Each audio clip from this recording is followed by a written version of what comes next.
Time, weather, and... Get away from my truck! Who are you? I don't want to buy truck! Get away! Case of various... Requesting permission to land. Permission granted. Scientology's kryptonite is connection. They focus so hard on disconnection. Why, Karen? But the Church of Scientology is so afraid of. This is SPTV. There really is nothing Scientology can do about this phenomenon. The Scientology arbitration procedure is merely a witch trial. Scientologists believe that anyone who criticizes the church is a suppressive person. Shelley Miscavige is a very real person, and she is very missing. When you stop people's lives and families, I'll stop too. I were talking, and the title for our live today is Growing Up in Scientology, from growing up in Scientology to self-discovery.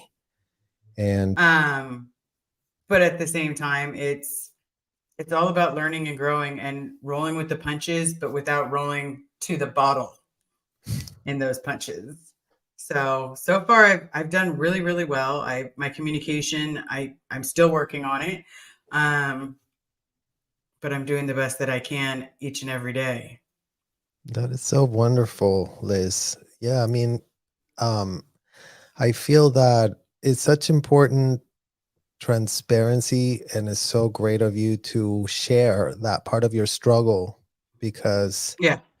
you know, being subjected to a lifetime of gaslighting, abuse, and fraud took a toll on our nervous system, took a toll on our developing brains. And, you know, we're learning to find healthy coping mechanisms, right? Yeah. You mean you can't find the answer in the bottom of a bottle? Like, I'm just saying. Maybe genie in the bottle. Maybe you can find a Yeah. genie. You rub the bottle and some genie comes out, maybe.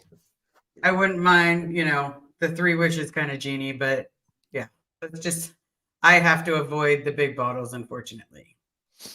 Well, and I think that, you know, we all have to really have that very sober conversation with ourselves and really make an assessment of what's not working today. You know, we started Correct. this whole show about like, yeah, it's a new day, it's a new Friday. Well, you know, we would like everyone to ask themselves that question for themselves, because it's never too late to ask yourself that question. What is not working for me today? You know, Absolutely. and you know, maybe gain some self-reflection and allow yourself to really like get into your intuition and know like because we always, it's there, all the answers are inside of us already, you know, even these horrible things that we've been discussing all week. You know, no one is being served, no one's being helped. Even the people that are committing the abuse, we're advocating for them, we're advocating for all of this to stop and to come to an end, and to make that assessment. You know, it's like you can be addicted to the rhetoric of L. Ron Hubbard. I mean, it's an unhealthy coping mechanism that is being, you know, purported to be given to people to make themselves high on life. But you don't need that rhetoric. You don't need those books. You don't need those rules. You need people that will let you discover who you are for yourself without having to have, you know, the science fiction pathetic writer that he only care about himself. Like, you know, it's a very sick joke that is being played on everybody, even the ones that think that, you know, they got it all going on all the way at the top. It's like, really, guys, you really have it all going on? Like, does it feel good to live without a shred of privacy? Do you really need to do you really think those people in that hotel that are insulated from the entire world are going to have the right answers for you? I mean, really think about where you're getting your help, right? Like, these hotel people you know, they can say all the right things. I mean, Liz, you know, tell me about you being able to say all the right things, because I mean, you were working at Celebrity Center, right? Yep.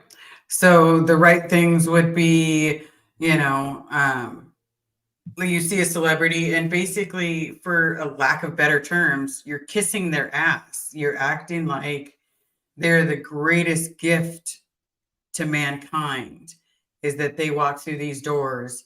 Oh, you want me to wrap your kids' birthday presents? I got you, boo boo, you know, but it wasn't done with a boo boo. It was done with a, absolutely, let me drop everything. I'm going to go wrap somebody's presents, you know, and, you want food? I'll go get it. You want this? I'll go get it. Oh, you want your bed folded down a certain way? You got it. And it was, you had to, how's your course doing? How are you doing? And before you know it, you're repeating the same cycles over and over and over again. But each time you're expecting a different result. And it's never the same. It's never a different result. It's always the exact same motions instead of a different result.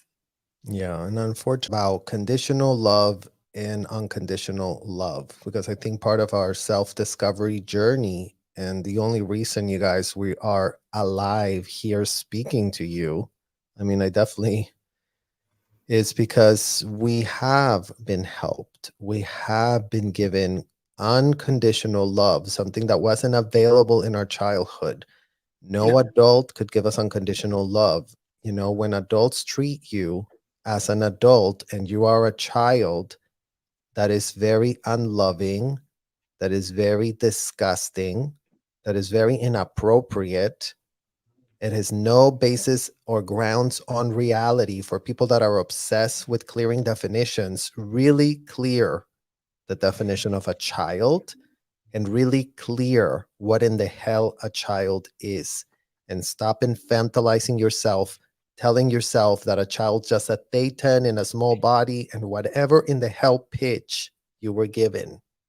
It's a false AF pitch. Maybe it worked in the 70s, in the 80s, in the 90s, in the 2000s, whatever. In this year 2023, that pitch of children Does not work anymore. in small bodies is a falsehood, and it needs to be like, this is just full-blown clownery on display. Like, it's an insult to our intelligence now, you know.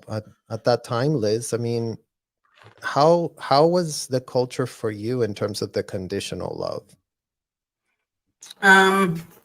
With my mom, it came with not getting in trouble with security, completing my communication courses, completing my child auditing, basically seen and not heard, and for lack of better words, just shut the fuck up and don't be seen, don't make a sound. Yeah, that would be the best way I can explain it, is that there was no love. There was no, I love you, honey. There was, Elizabeth, what did you do? Sandy, I didn't do anything. You know, there wasn't this love where you're like, you say their name and instantly you're like, oh, they're here to protect me. And your parents were in the Sea Org or on staff at the beginning, or? My parents met on staff, but my earliest memory is the Sea Org. That's like my first memory, is going to Incom to visit my mom. As weird as that sounds, like now looking back as an adult, I'm like, wow, I walked into Incom